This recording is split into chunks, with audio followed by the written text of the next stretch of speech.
Hi everyone, welcome to Mental Health for the Digital Generation once again. I'm Kristen and good to see you all again. In my last video and blog I talked about what it feels like to have depression.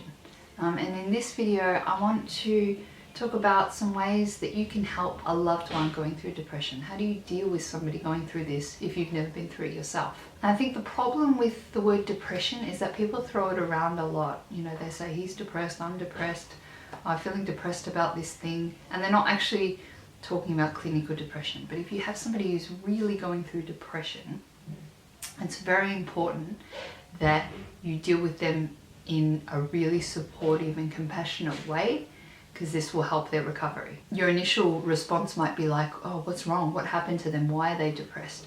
But it's not always like that. Some people it might come out of nowhere. Like I said in my last video, extreme sadness is only part of it. So it's not necessarily all the time something's happened and this person is now depressed and sad. It could be like so much more than that. So what do you do if somebody you know has really changed and you think they might be going through depression?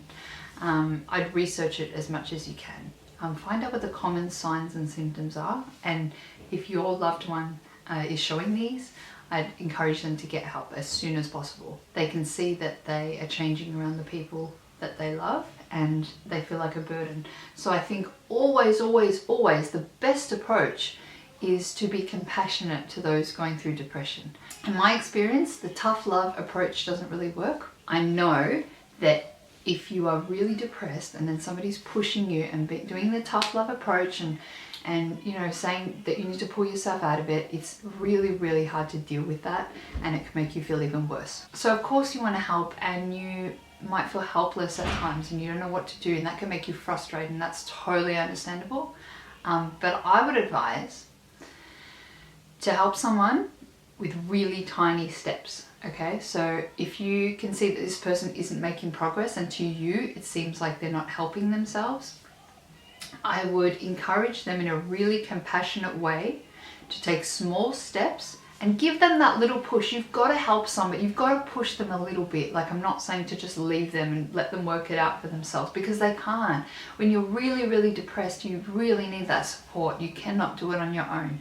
So, or well, you can, but it's a lot harder. If they're going through like quite a dark period where they're not going out and not even getting out of bed, that sort of thing, encourage them to go for a really short walk, like a 10-minute walk together. Just give them that little push. Very caring and not impatient, not judgmental. This like compassionate and kind approach can really help that person because they're already feeling so terrible. Please watch my previous video about what it feels like to have depression, and that was only part of it. It's so bad that you need to put yourself in the mind of somebody going through it. Just another couple of things. Don't be offended if they need some alone time, okay? It's really hard to be social when you're going through this, for some people. So if they're the sort of person that would usually go out and do things with you, try not to take it personally, as hard as that is. It's just the depression can make you feel really antisocial, so it's nothing to do with you. Yeah, also avoid phrases like, you can pull yourself out of this, be positive. It's so much more than that. And I know that you think that might be helping, just to pull yourself out of it, but it's almost impossible. Be patient with them and tell them that you're not going to give up on them. I had people do this for me and it really helped, and I wish that there was somebody for everyone going through it that would say, you know, you're going to get through this, because that's all you want to hear when you're going through a terrible time. So I hope that this was informative once again. I've been doing this for about 3 months now, and I've really loved writing and blogging for Healthy Place.